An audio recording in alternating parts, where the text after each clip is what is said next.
بسم اللہ الرحمن الرحیم۔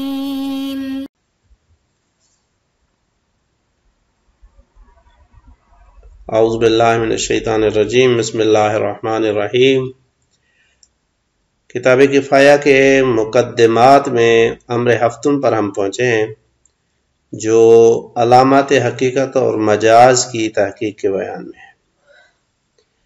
یہ تو ہمیں پتہ ہے کہ بھائی بعض الفاظ جو ہیں وہ اپنی حقیقی معنی کے علاوہ مجازی معنی میں استعمال ہوتے ہیں، لیکن ایک بندہ جس کو یہ پتہ نہیں ہے کہ لفظ کی معنی حقیقی کیا ہے اور معنی مجازی کیا ہے، تو وہ کس طرح سے پہچانے کہ مثال لفظ کا فلاں معنی میں جو استعمال ہے یہ حقیقت ہے اور فلاں معنی میں جو اس کا استعمال ہے یہ مجاز ہے۔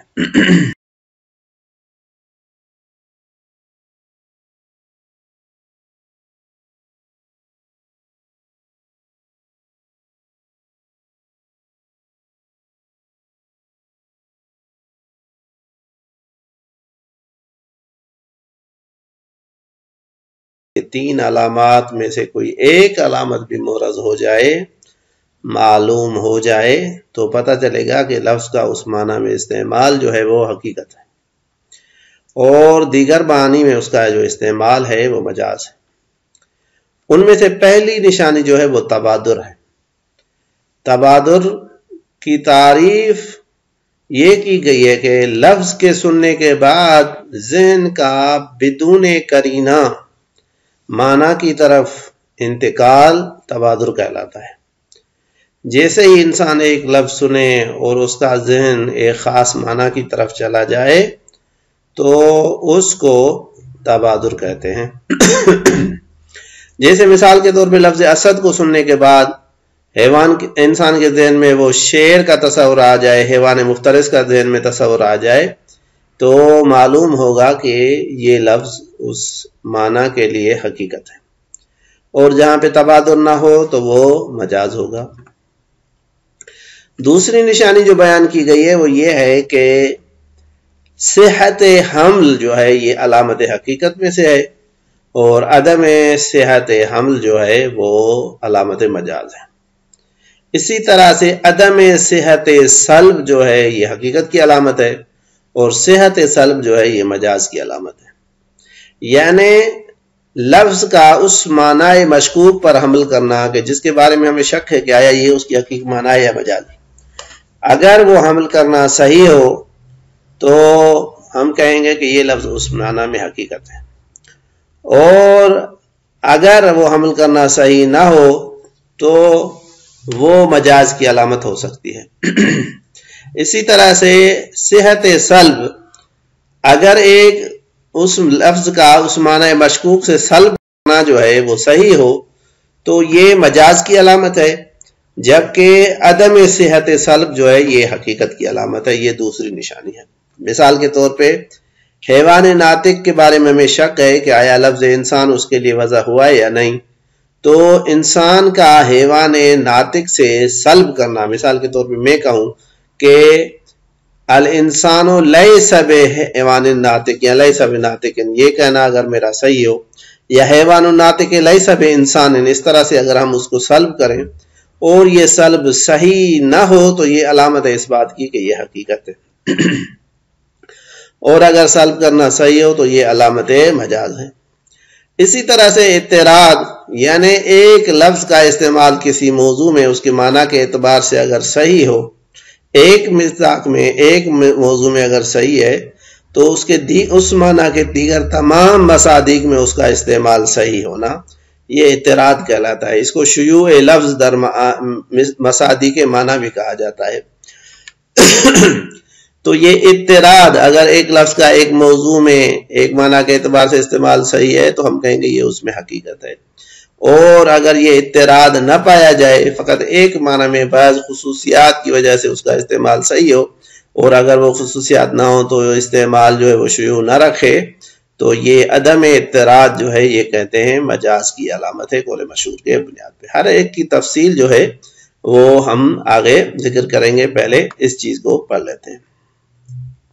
سب سے پہلی علامت جو ہے وہ تبادر ہے. لہذا فرماتے ہیں السابع امر ہفتم جو ہے وہ ہم نے اس کو عنوان دیا ہے کہ معنی حقیقی اور مجازی کی علامات. پہلی علامت جو ہے وہ تبادر ہے. کہتے ہیں لا یخفا، یہ چیز مخفی نہیں ہے، سب اس کا اعتراف کرتے ہیں کہ ان تبادر المعنی من اللفظ، کہ لفظ سے معنی کا تبادر کرنا. تبادر کیا ہے؟ اب یہ واو یہاں پہ اس کو ہم تفسیریہ لے سکتے ہیں کہ انسباقہ الی الذہن من نفسی، ٹھیک ہے، وانسباقہ یعنی معنی کا انسباق، سبقت لینا ذہن میں، ذہن کی طرف، من نفسی خود لفظ کے سننے سے، ٹھیک ہے، وبلا قرینۃ کسی دیگر قرینے کی مدد سے یہ معنی ہمارے ذہن میں نہیں آ رہی، خود لفظ کو سننے سے ایک معنی اگر ہمارے ذہن میں آ جائے. یہ ان کا جواب یہاں پہ ہے کہ علامت کونہ حقیقتاً فیہ، یہ علامت ہے اس چیز کی کہ وہ لفظ جو ہے اس معنی میں جو ہے فی کی ضمیر جاتی ہے معنی میں، یہ حقیقت ہے اس معنی میں. پس لفظ کے سننے سے معنی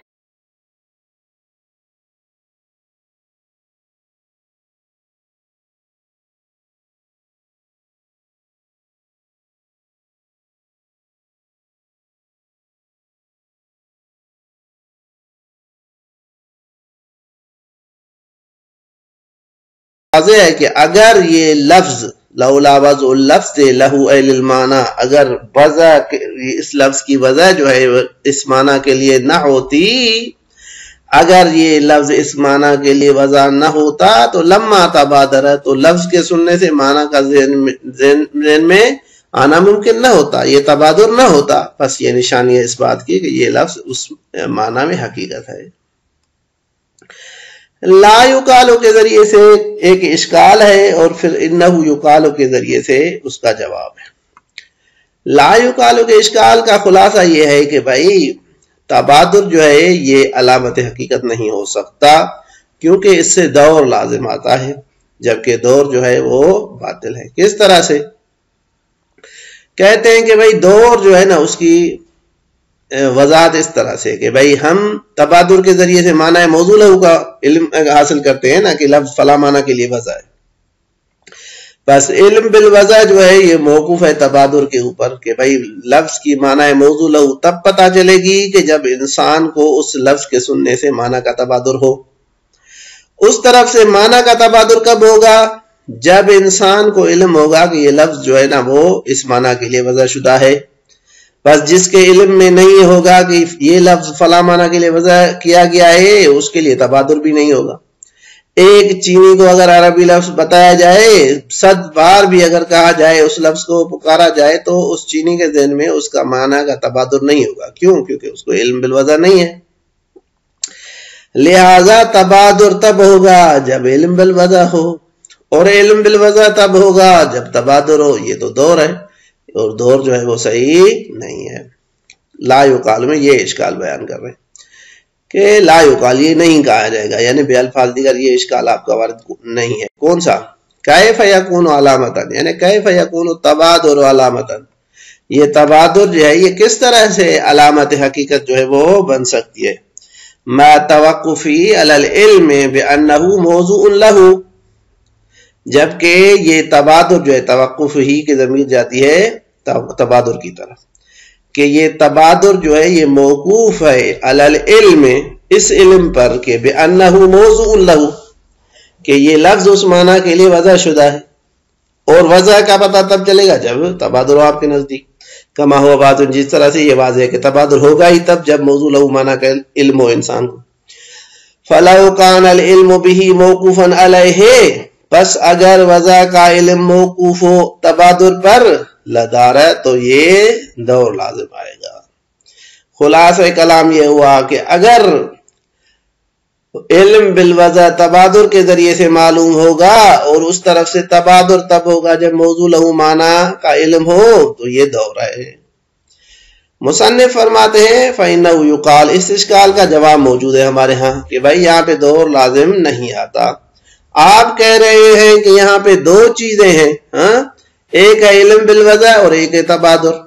اگر یہاں پہ دو چیزیں ہوتی تو آپ کی بات صحیح تھی کہ یہاں پہ دور لازم آتا ہے، لیکن ہم کہتے ہیں کہ یہاں پہ تین چیزیں ہیں اور ایک چیز تبادر پر موقوف ہے اور تبادر جس چیز کے اوپر موقوف ہے وہ دوسری ہے. لیکن اس سے پہلے یہاں پہ یہ تعین کرنا لازم ہے کہ بھائی تبادر کس کے نزدیک، مستعلم کے نزدیک یا اہل محاورہ کے نزدیک، یعنی لفظ کو سننے کے بعد معنی کے طرف ذہن جائے، یہ اس شخص کی طرف ہے جو جاہل ہے بے الفاظ دیگر، جس کو پتہ نہیں ہے اور ابھی علم حاصل کرنا چاہ رہا ہے، عربی سے واقف نہیں ہے.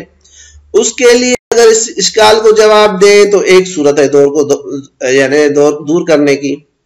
اور اگر تبادر سے مراد یہ ہے کہ اہل محاورہ کے نزدیک لفظ کو سننے کے بعد جو معنی ذہن میں آتی ہے وہ موضوع ہے کیا کہتے ہیں موضوع لہو معنی ہے، تو اس اعتبار سے اس دور کا اشکال دوسرے طریقے سے جواب دیا جائے گا.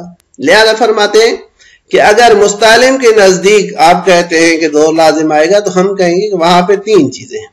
ایک علم تفصیلی ہے موضوع لہو کی معنی کا، اور ایک علم ارتقادی ہے یعنی اجمالی معنی. مثال کے طور پہ ایک لفظ کو سننے کے بعد اجمالی طور پہ ایک معنی ہمارے ذہن میں آتا ہے، پتہ نہیں ہے کہ یہ معنی جو ہے وہ حقیقی ہے یا مجازی ہے اس کی تعین کے بغیر. جبکہ علم تفصیلی یہ ہے کہ ہمیں پتہ ہو کہ اس لفظ کی حقیقی معنی یہ ہے. اب ہم جب کہتے ہیں کہ بھائی علم تفصیلی جو ہے معنی موضوع لہو کا وہ موقوف ہے تبادر پر، یعنی علم تفصیلی جو ہے نا معنی موضوع لہو کا وہ تب حاصل ہوگا جب تبادر ہو لفظ کے سننے سے اس معنی کا. اور تبادر جس چیز پر موقوف ہے وہ علم ارتقاضی کے اوپر موقوف ہے، یعنی پہلے وہ جو مستعلم ہے اس کے ذہن میں ایک اجمالی معنی ہو، اس کو سننے کے بعد اس کو تبادر ہوگا، اور جب تبادر ہوگا تو اس سے اس کو موضوع لہو معنی کا پتہ چلے گا. لہذا یہ مستعلم کے نزدیک جواب ہے. لہذا پہلے اس جواب کو پڑھتے ہیں. فَإِنَّهُ يُقَال، بھائی لا یقال کا نہیں کہا جائے گا، کیوں؟ کیونکہ اس کے جواب میں یہ کہا جائے گا الموقوف علیہ غیر الموقوف علیہ. یہ مجمل عبارت ہے کہ موقوف علیہ جو ہے وہ موقوف علیہ کے علاوہ ہے. اب اس کو ہم اپنی طرف سے توجیہ کرتے ہیں کہ العلم الموقوف علی التبادر غیر العلم الموقوف علی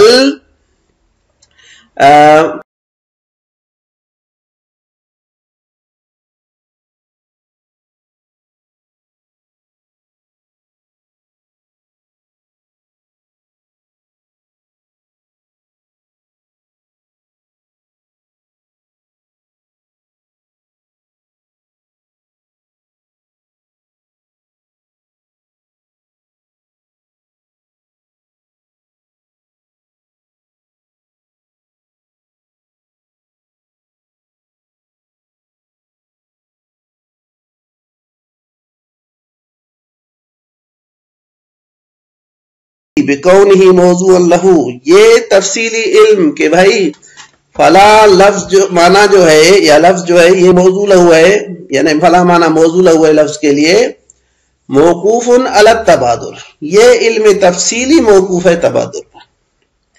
اور یہ تبادر جو ہے بس علم تفصیلی تب حاصل ہوگا جب تبادر ہو، اور یہ تبادر جو ہے موقوف علی العلم الاجمالی علی ارتقاضی بھی، وہ تبادر موقوف ہے علم اجمالی پر جو ارتقاضی طور پر ذہن میں موجود ہوتا ہے، اجمالی طور پر ذہن میں مرتکز ہے. لا تفصیلی، بس جس علم کے اوپر تبادر موقوف ہے وہ علم تفصیلی نہیں بلکہ علم اجمالی ارتقاضی ہے. فلا دور ہے، بس دور لازم نہیں ہوتا. دور تب ہے کہ جب دو چیزیں ہوں یا تین ہوں لیکن ایک دوسرے کے اوپر پلٹے. لیکن یہاں پہ تین چیزیں ہیں کہ بھائی علم تفصیلی موقوف ہے تبادر پر اور تبادر موقوف ہے علم ارتقاضی پر. لہذا کہتے ہیں ہذا اذا کان المراد بھی التبادر عند المستعلم. یہ تب ہے کہ جب آپ کے نزدیک تبادر سے مراد یہ ہے کہ تبادر جو ہو وہ مستعلم کے ذہن میں ہو، یعنی اس کے نزدیک تبادر جو ہے اس کے نزدیک پیدا ہو کہ بھائی لفظ کو سننے کے بعد اس کا ذہن ایک معنی کی طرف جائے اور وہ معنی جو ہے وہ علم اجمالی مرتکز ہو. وَأَمَّا إِذَا كَانَ الْمُرَادُ بِهِ التَّبَادُرُ عِنْدَ أَهْلِ الْمُحَاوَرَةِ فَالتَّغَايُرُ أَوْضَحُ مِنْ أَنْ يَخْفَى. لیکن اگر آپ کی مراد تبادر سے یہ ہے بھی تبادر عند اہل المحاورہ، تبادر سے آپ کی مراد اہل محاورہ کا تبادر ہے، یعنی لفظ کو سننے کے بعد جو اہل زبان ہیں ان کے نزدیک جو لفظ کو سننے کے بعد جس طرف ان کا دماغ جاتا ہے، جس ذہن جاتا ہے تو وہ مراد ہے۔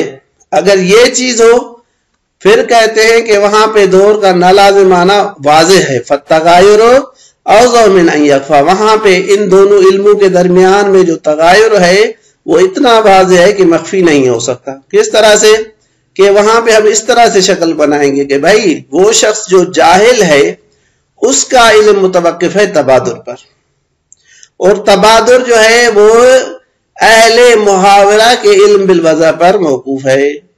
بس بھائی جاہل کو موضوع لغو معنی کا تب علم ہوگا جب تبادر ہو اس کے نزدیک تبادر ثابت ہو اہل محاورہ کا، اور اہل محاورہ کا تبادر تب ثابت ہوگا جب ان کو علم بالوضع ہے اور اس کے مطابق لفظ سننے کے بعد جب ان کا ذہن جاتا ہے۔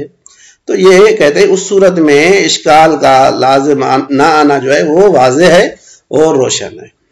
آخری چیز جو یہاں پہ بیان فرماتے ہیں وہ یہ ہے کہ ثم ان ھذا فیما لو علم استناد الانسباق الى نفس اللفظ، کہ بھئی یہ جو ہم کہتے ہیں تبادر علامت حقیقت ہے، یہ تب ہے جب یہ معلوم ہو جائے کہ یہ ذہن میں معنی کا آنا جو ہے وہ خود لفظ سے ہے، کسی اور قرینے کی مدد سے نہیں ہے۔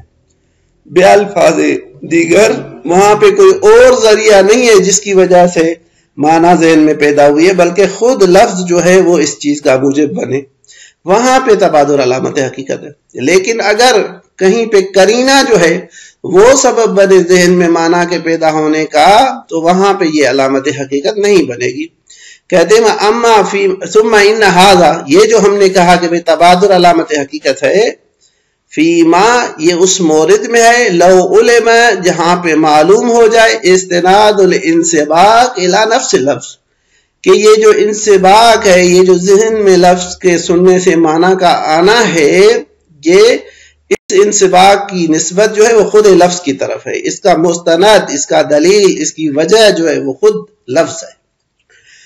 وَأَمَّا فِي مَا إِذَا اُحْتُمِلَ، لیکن وہ مقام کہ جہاں پہ یہ احتمال دیا جائے کہ استنادو الی قرینۃ، کہ یہ جو انسباق ہے یہ نفس لفظ سے نہیں بلکہ قرینے کی وجہ سے پیدا ہو رہا ہے، فَلَا يُجْدِي اصالت عدم القرینۃ، وہاں پہ اصالت عدم قرینہ جاری کر کے آپ معنی حقیقی تک نہیں پہنچ سکتے۔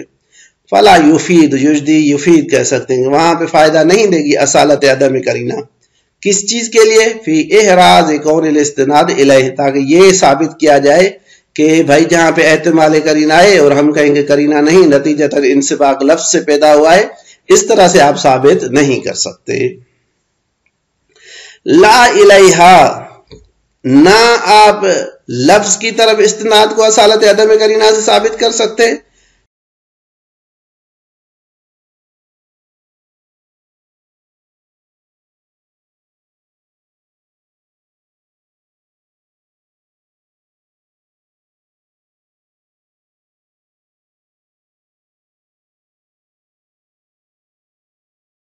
آپ نے موجز میں بھی یہ بحث پڑھی ہوگی اور اصول فقہ میں بھی یہ بحث پڑھی ہوگی کہ بھائی کلی طور پہ یہ جو اصول اقلائیہ ہیں کہ بھائی اصل عدم قرینہ ہے یا اصل جو ہے وہ حقیقت ہے، اصل جو ہے وہ عدم نقل ہے یا عدم اضمار ہے یا دیگر چیزیں، یہ تب جاری ہوتی ہیں جب ہمیں یہ شک ہو کہ متکلم کی مراد کیا ہے۔ یہ اصول اقلائیہ کلی طور پہ متکلم کی مراد کی تعیین کے لیے آتی ہیں، نہ کہ حقیقت اور مجاز کی تعیین کے لیے۔ لہذا فرماتے ہیں کہ وہ اصل میں انہی موارد کے لیے حجت ہے، اس کا حجت ہونا وہیں پہ ثابت ہے، اس مورد میں اس کا حجت ہونا ثابت نہیں ہے۔ لہذا کہتے ہیں لعدم الدلیل، کیونکہ دلیل موجود نہیں ہے، علی اعتبارها، علی اصالت اعتبار اصالت عدم القرینہ، کہ اصالت عدم قرینہ جو ہے یہ معتبر ہے، الا فی اعراض المراد لعدم الدلیل، یعنی ہمارے پاس کوئی دلیل نہیں کہ یہ معتبر ہے یا نہیں ہے، مگر اگر اس کا اعتبار ثابت ہے تو ایک ہی مورد میں ثابت ہے، وہ ہے مراد کی جو ہے نا اس کے تعین مراد کے اعراض کرنے کے لیے، معلوم کرنے کے لیے۔ لل استناد یعنی اس کا اعتبار جو ہے وہ استناد کے مورد میں ثابت نہیں ہے۔ والسلام علیکم ورحمۃ اللہ۔